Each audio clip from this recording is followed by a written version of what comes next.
there are still important questions we need to address. What role do we, Africans, want to play in this evolving global power structure?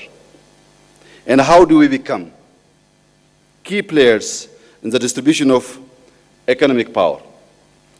In an attempt to answer these questions, allow me to take a step back in history.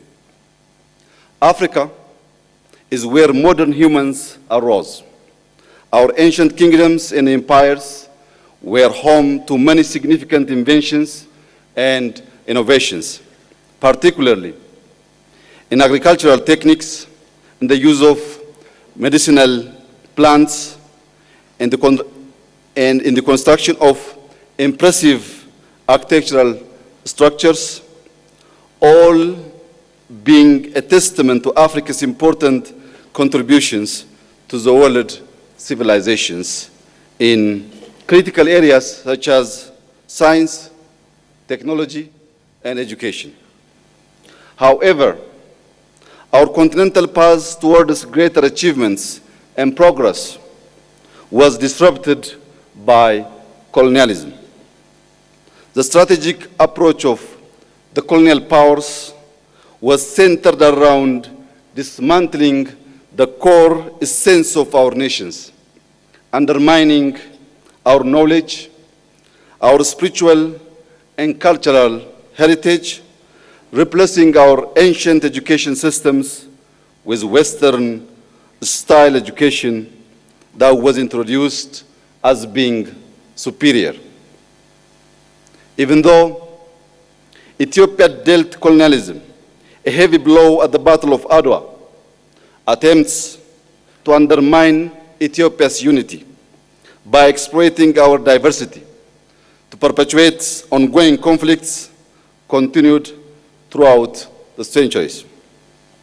Excellencies, ladies and gentlemen, uncovering these deep historic facts and bringing them to light is necessary to move forward for us as Africans for greater self-determination and dignity. Our land is rich. We are blessed with favorable weather, arable land, water, forests, natural resources, and a large youth population who embody the great potential of our continent. We should not be seeking for aid. In order to grow and ensure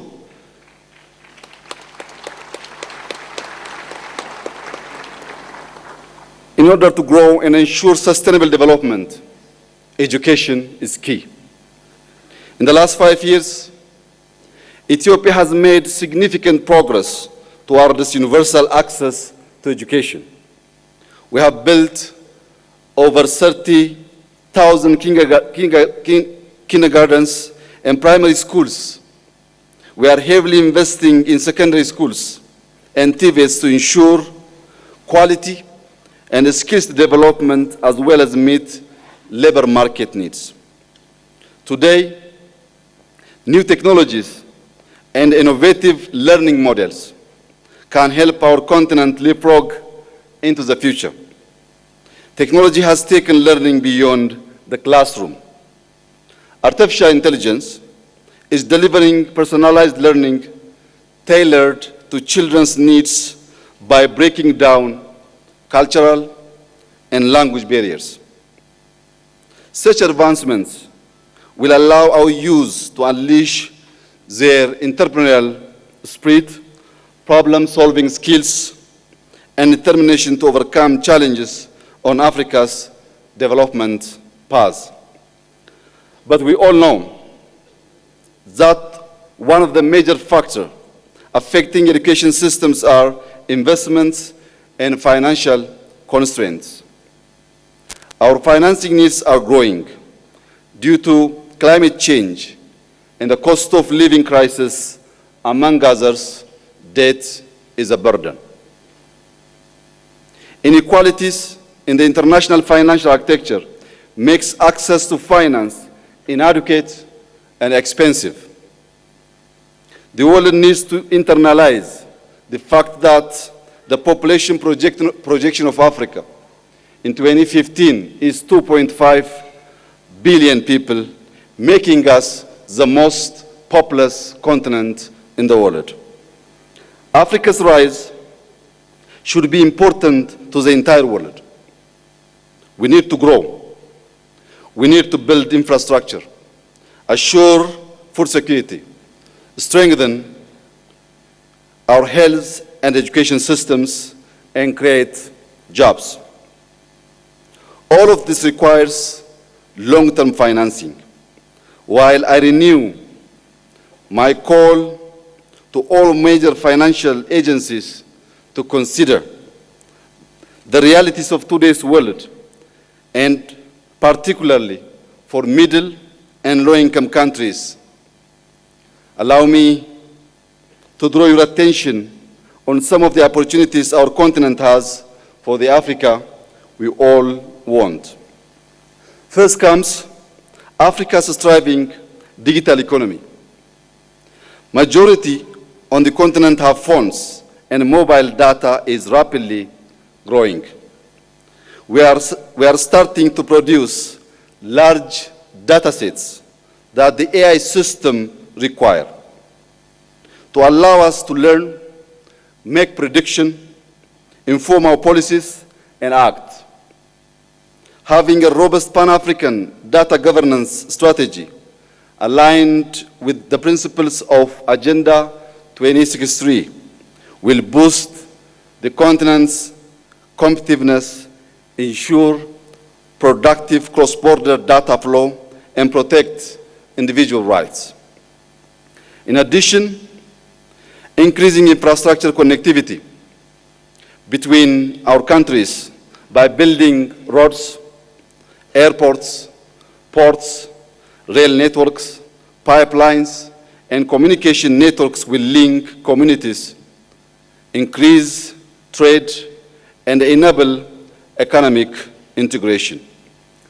Furthermore, I would like to touch upon the need to secure peace and stability, which are, of course, the necessary foundation for economic and social development. Ethiopia firmly believes that regional and continental integration is essential to diversify our economies, ensure peaceful coexistence amongst neighbors, and work together for our common growth. Africa needs strong regional and continental platforms where national development challenges from a geographical, logistics, and security perspective are taken into consideration. All of us here gathered today need to embrace the complexity of the world we live in and have critical debates to bring about creative but yet pragmatic solutions that will lead us to the transformation for Africa to prosper. I conclude by thanking our outgoing chairperson, President Azali Assoumani, for his leadership and for representing our organization on the global stage. Allow me to also warmly congratulate our new chairperson, wishing him success during his tenure. I wish you all a fruitful summit, a fruitful stay in your second home, and God bless Ethiopia, God bless Africa. I thank you.